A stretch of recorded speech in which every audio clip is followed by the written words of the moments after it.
Leadership transitions in a company are those passages of play where a small hairline crack can very quickly become a full-blown fracture if you don't handle them well, and can really put you back by 6 to 12 months very easily.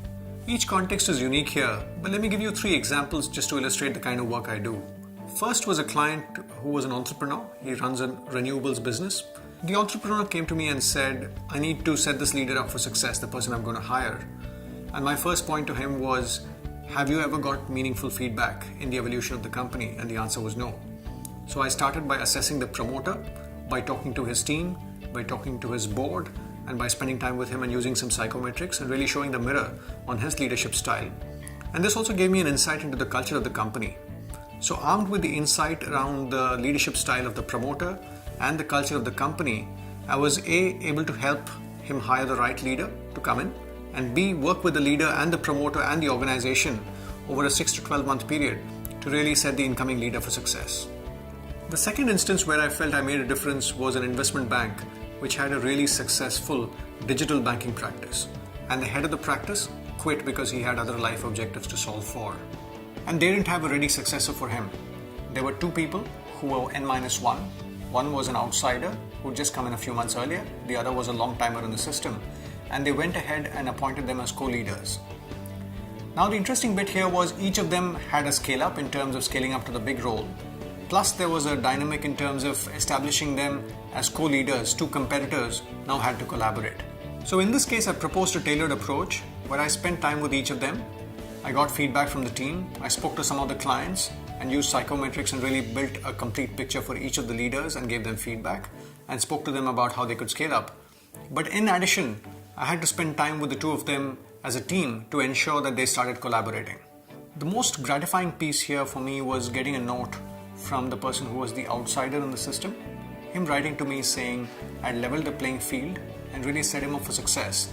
This was a very interesting situation where not only did I have to assess each of these leaders and give them feedback and help them scale up, I also had to work on creating a space for them to collaborate and take the practice to newer heights. The third example I want to talk about is a piece of work I did with a large auto ancillary company where they promoted a CFO to head a large division. And while they knew he was the right candidate, they clearly knew that he had a huge area for him to develop to flourish in the new role. When I did the assessment, a couple of things came up. One was the fact that he was quite inward looking, and that's understandable given he was a CFO, so he had to spend more time in the marketplace. So we put an action plan to ensure that happened. And second was actually a deeper wiring. He was quite introverted in the way he conducted himself. Until now, there was no need for him to really be out there in front of his people. But now that he was moving to a role that had 3 plants which were geographically distributed, it was a lot more important for him to go against his natural inclination and really flex and exhibit new behaviors as the CEO of the new unit. In this instance, I spent about 6 months with the leader and the organization to ensure that he was settled in the new role.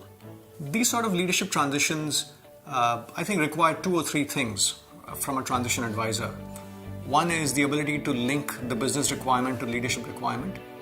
Second is the ability to assess a leader objectively using a combination of psychometrics, references, and conversations or interviews. And third, working with the leader and the organizational ecosystem over a period of 6 to 12 months to set the leader up for success. I guess the key underlying requirement in these transitions is the ability to build a trusted advisor relationship, not just with the leader, but with the whole ecosystem. As you notice, each transition situation is unique and requires a different approach, but hopefully these 3 examples give you a sense of the kind of work I do and the value I could potentially add. Thank you for listening.